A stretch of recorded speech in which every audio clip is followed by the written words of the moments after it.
Human geography involves human interaction with their environment. It can include political boundaries and political processes. For instance, the nation of Burundi recently removed its capital, and the nation of Swaziland officially changed its name. It can also include compositional characteristics like population density or cultural components like regional language use. Settlement patterns. Settlement patterns refers to the shape of the settlement patterns seen from above. Linear pattern. Houses and buildings in linear pattern are formed along the road, the river, valley, coastlines, or even railroads.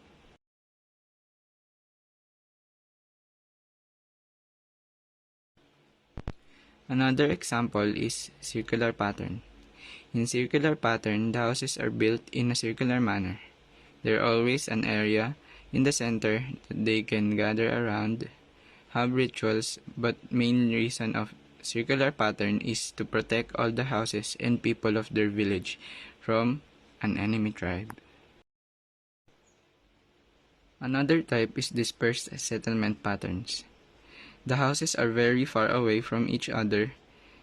That is why it is also called the scattered settlement pattern.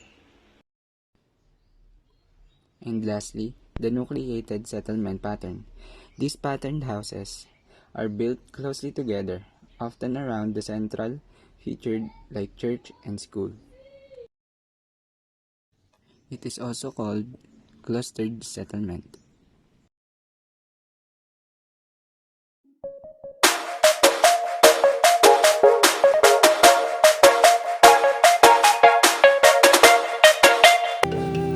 Apaya was established through Act No.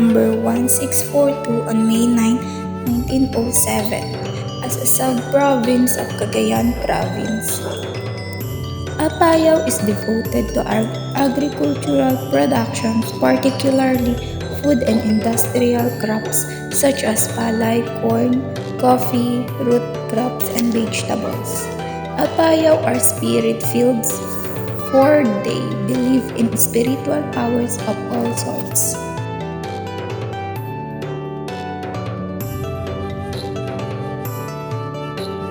Benguet is most known for being the home of Baguio City. The indigenous tribe in Benguet is called Ibaloy. Festival happens in Benguet is called a Divay Festival. It happens every November to celebrate the agritourism through the culture, arts, and industries of Benguet, and also to complement the Panagbenga Festival.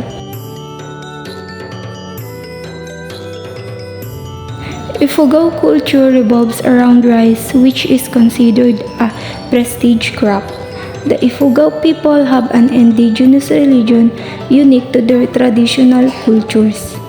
And Ifugao religion is a complex mixture of animism, worship of ancestors, and magic. The arts and culture of Ifugao is wood carving, textile weaving, basketry, and carpentry. Kalinga have rich cultural traditions and expression of music, dance, and artisan work. Kalinga is known to be a powerful kingdom as early as the time of the Kurukshetra battle. Kalinga people, whose main livelihood activity is farming on hillside rice terraces. Kalinga believe in the Nilin, a malevolent water spirit in the form of a human pygmy who prevent women from conceiving.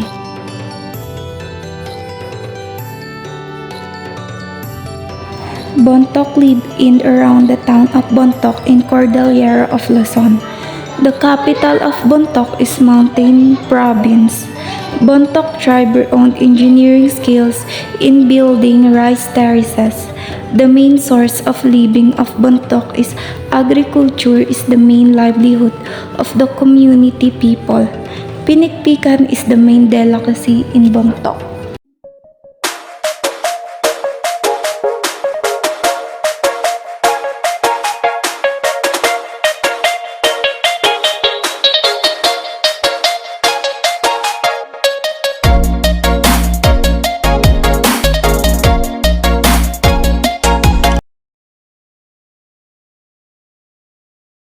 Waray people. Waray-Waray, also called Waray or Samaran or Samareño, any member of a large ethno-linguistic groups of the Philippines living in Samar, Eastern Leyte, and Biliran Island. The Waray are known for farming, fishing, and coconut harvesting. The vibrance of their cultural practices, including dance and songs, set them apart from the indigenous group of the Philippines. The tribal Waray believe in many deities or diwata. There were almost 50 gods or goddesses on Waray mythology.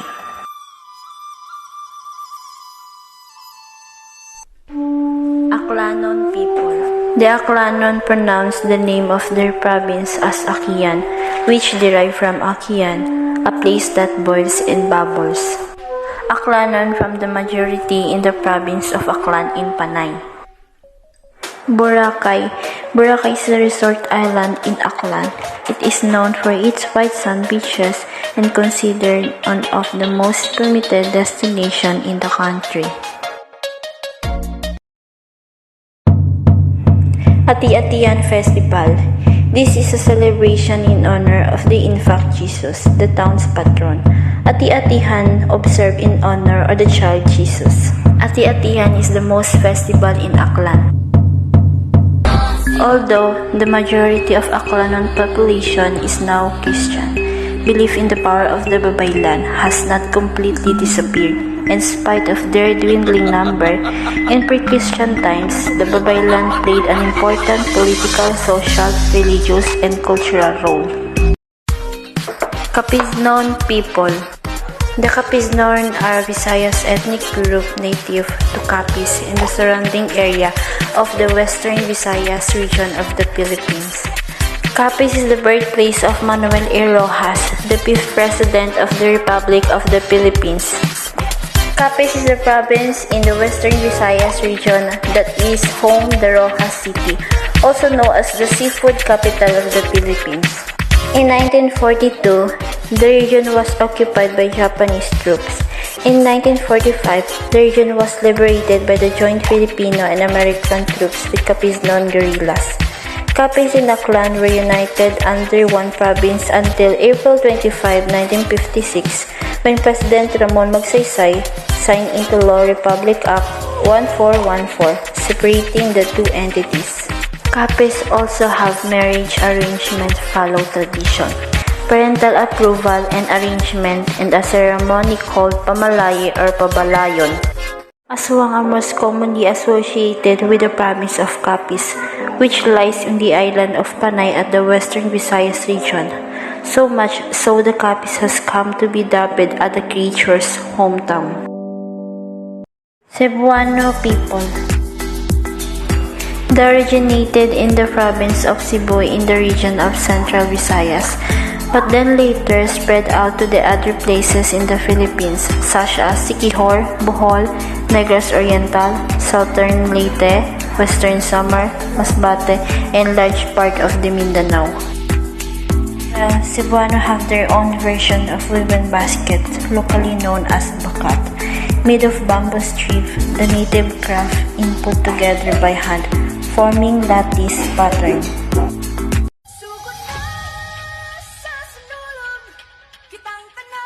The Sinulog is Cebu City's most popular and grandest festival. It is celebrated every third Sunday of January in honor of the Senior Santo Niño. Foreign and local tourists flock to Cebu City for this celebration and join the procession and the Grand Margin Grass.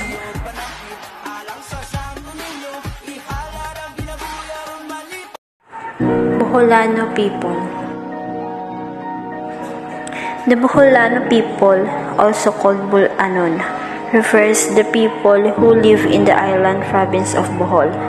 They are part of the wider Visaya ethno-linguistic group, who constitute the largest Filipino ethno-linguistic group. The Boholanos are known to be thrifty, law-abiding, hospitable, religious, humble people. Surrounded by big body of water, they become expert seafarers and famous traders. Chocolate Hills. Bohol's claim to fame in unique geological formation of over 1,000 cone-shaped hills that change in color depending on the season. You can view the hills from the Chocolate Hills complex where there is a viewing deck. The most popular of this animal is the Philippine tarsier, one of the most smallest primates in the world. The Sandugo Festival is an annual historical celebration that takes place every year in the Tagbilaran City on the island of the Bohol in the Philippines.